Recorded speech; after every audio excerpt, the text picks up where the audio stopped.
Assalamualaikum warahmatullahi wabarakatuh. Perkenalkan, kami dari kelompok 4 yang beranggotakan Reza Juniansah, NIM 2019-143 485, Risa Apriani, NIM 2019-143 497, Sela Zuliana, NIM 2019-143 499, dan Dwi Dini, NIM 2019-143 513. Kami akan menjelaskan pendalaman materi IPS SD tentang kemajemukan ras, etnik, dan agama di Nusantara dengan dosen pengampu Ibu Emma Agustina, Magister Pendidikan. Selamat menyaksikan. Perkenalkan, saya Sela Zuliana, NIM 2019-143 499. Saya akan menjelaskan tentang kemajemukan ras. Di sini, adakah yang tahu apa sih ras itu?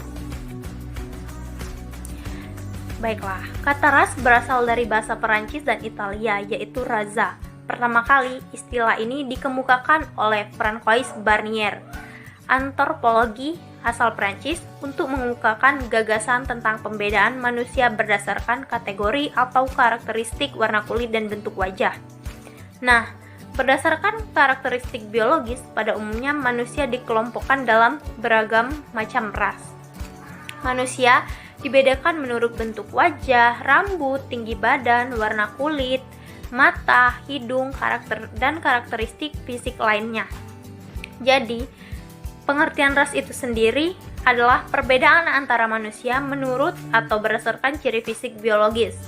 Ciri utama pembeda antara ras yaitu ciri alamiah rambut pada badan, warna alami rambut, kulit, dan iris mata, bentuk lipatan penutup mata, bentuk hitam serta bibir, bentuk kepala dan muka, serta ukuran tinggi badan.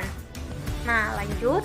Di dunia ini dihuni berbagai ras. Pada abad ke-19, para ahli biologi membuat klasifikasi ras ada 3 kelompok, yaitu yang pertama Kaukasoid, yang kedua Negroid, yang ketiga Mongoloid. Nah, ras atau subras yang mendiami kepulauan Indonesia adalah yang pertama, Papua Melanesoid, yang mendiami wilayah Papua, Aru, dan Kai. Yang kedua ada Wedoid, yang mendiami daerah Sumatera bagian barat laut. Yang ketiga, Malayan Magloid, yang meliputi Proto-Melayu. Yang keempat ada Negroid, yang mendalami pengudungan Mauke Papua. Yang kelima ada Asiatic Magloid, yang terdiri atas keturunan Tionghoa dan Jepang yang tinggal di Indonesia. Dan yang terakhir ada Kaukasoid, terdiri atas keturunan Belanda, Inggris, keturunan Arab, India, Pakistan yang tinggal di Indonesia. Nah, lanjut. Orang Indonesia dapat dibagi menjadi 4 golongan, yaitu yang pertama ada golongan Papua Melanesoid. Ciri-cirinya rambut keriting, bibir tebal, dan kulit hitam. Termasuk golongan ini adalah penduduk Pulau Papua, Kai, dan Aru. Yang kedua ada Negroid. Negroid ini ciri-cirinya rambut keriting, perawakan kecil, dan kulit hitam. Persebaran golongan ini ada di semenanjung Malaya. Yang ketiga ada Wedoid. Ciri-cirinya perawakan kecil, kulit sawo matang, dan rambut berombak. Persebarannya adalah orang Sakai di Siak, orang Kubu di Jambi, orang Enggano, Mentawai, Toala Tokea, dan Taumuna di Kepulauan Muna. Dan yang terakhir ada golongan Melayu Mongoloid. Ciri-cirinya rambut ikal atau lurus dan muka bulat. Golongan terbesar ditemukan di Indonesia dan dianggap sebagai nenek moyang bangsa Indonesia. Golongan ini dibagi menjadi golongan tua atau Proto-Melayu dan golongan muda yaitu Deutero-Melayu. Saya Reza Juniansah, NIM 2019-1435. Saya akan menjelaskan dari Sela Zuliana. Poet Jalani Kirat menyatakan suku bangsa sebagai kelompok sosial atau kesatuan hidup yang memiliki sistem interaksi yang ada karena kontinuitas dan ras identitas yang mempersatukan semua anggota serta memiliki sistem kepemimpinan sendiri. Menurut Naral mendefinisikan ini adalah sejumlah orang atau induk yang memiliki ciri-ciri secara biologis mampu berkembang biak dan bertahan, mempunyai nilai-nilai budaya yang sama, dan sadar akan rasa kebersamaan dalam suatu bentuk, membentuk jaringan komunikasi dan interaksi sendiri, membentuk kelompok yang diterima oleh dan dapat dibedakan dari kelompok lain. Tampaknya bahwa etnis berbeda dari ras. Pengertian ras lebih didasarkan pada persamaan ciri-ciri fisik yang dimiliki, maka pengertian etnis didasarkan kepada adanya persamaan kebudayaan dalam sekelompok masyarakat tersebut. Secara etnik, bangsa Indonesia adalah bangsa yang menjemuk. Dengan jumlah etnis yang besar di Indonesia, istilah kelompok etnis dapat disamaratikan dengan suku bangsa. Di samping ada pula yang menyebut dengan golongan etnis, misalnya golongan etnis Tionghoa. Suku yang berkembang di Indonesia ada yang memiliki tingkat peradaban yang telah maju dan mampu berbaur dengan suku bangsa lain. Menurut poet Sejarawaningrat, pengelompokan berbagai kelompok etnis di Indonesia umumnya dilakukan dengan mengikuti sistem lingkaran hukum adat yang dibuat oleh Van Vollenhoven. Menurut pembagian tersebut, di Indonesia ada 19 daerah kelompok etnis, diantaranya Aceh, Gayo, Nais, dan Batu, Minangkabau, Mentawai Sumatera Selatan, Enggano Melayu, Bangka Belitung Kalimantan, Minahasa, Sangalitha Laut, Gorontalo, Toraja Sulawesi Selatan, Ternate, Ambon, dan Maluku, Kap Barat Daya,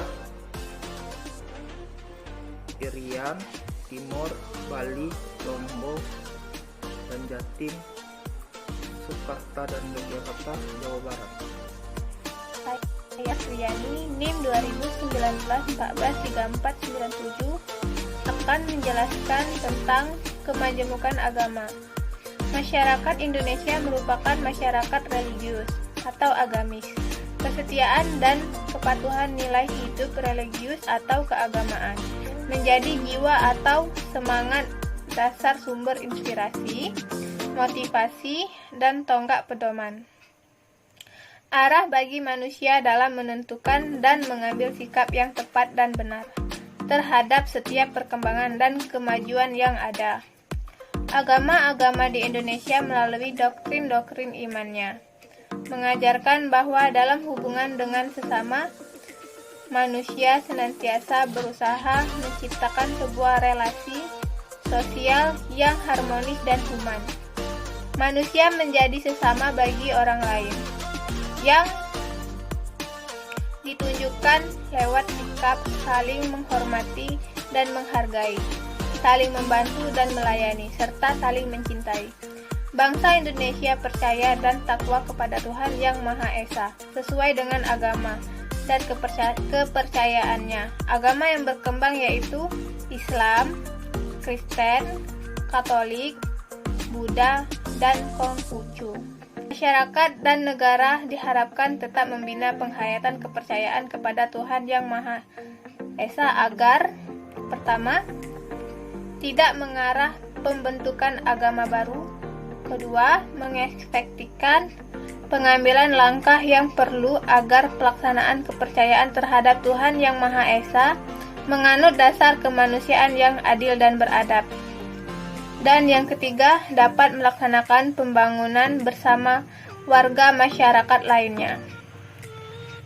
Selanjutnya, kebinekaan agama merupakan kenyataan hidup dalam masyarakat Indonesia. Setiap agama itu mempunyai ajaran dan mengungkapkan diri yang berbeda dalam kehidupan konkret. Namun, semuanya mempunyai satu tujuan, yakni mau membimbing dan menuntun manusia kepada keselamatan, menghayati nilai-nilai religius atau keagamaan secara baik dan benar. orang justru semakin terbuka dan kritis untuk mengevaluasi dan melihat nilai-nilai luhur yang ada di balik setiap perkembangan dan kemajuan. Dengan demikian, manusia tidak kehilangan identitas dan jati dirinya sebagai homo religius dan poser di tengah harus kemajuan tingkat peradabannya sendiri. Perkenalkan, nama saya Dwi Dini, NIM 2019-14-35-13. Baiklah, di sini saya akan menjelaskan tentang pengaruh kemajemukan masyarakat Indonesia. Karena adanya sikap primordial, kebudayaan, daerah, agama, dan kebiasaan di masa lalu tetap berjalan di masa kini. Sikap primordial yang berlebihan disebut etnosentris. Jika sikap mewarnai interaksi di masyarakat, maka timbul konflik. Yang kedua itu ada stereotip etnik, pandangan atau image umum suatu kelompok etnis terhadap kelompok etnis lain. Cara pandang stereotip diterapkan tanpa pandangan bulu terhadap semua anggota kelompok etnis yang distereotipkan, tanpa memperhatikan adanya perbedaan yang bersifat individual. Yang ketiga itu ada potensi konflik. Potensi konflik ini ciri utama masyarakat majemuk menurut Purnival tahun 1940.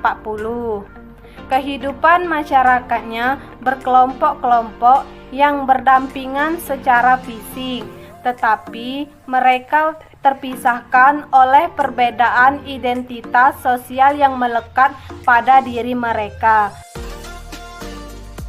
Faktor timbulnya kemajemukan. Faktor penyebab yang menjadikan kemajemukan masyarakat Indonesia adalah sebagai berikut.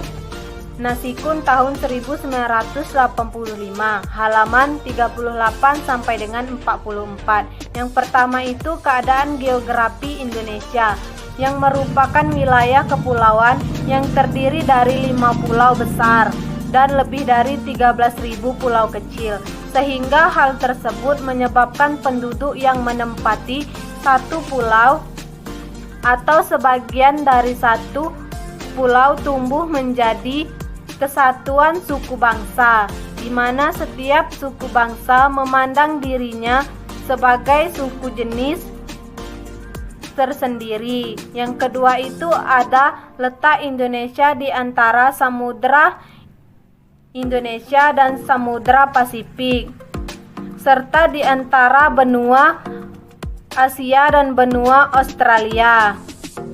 Maka Indonesia berada di tengah-tengah lintas perdagangan.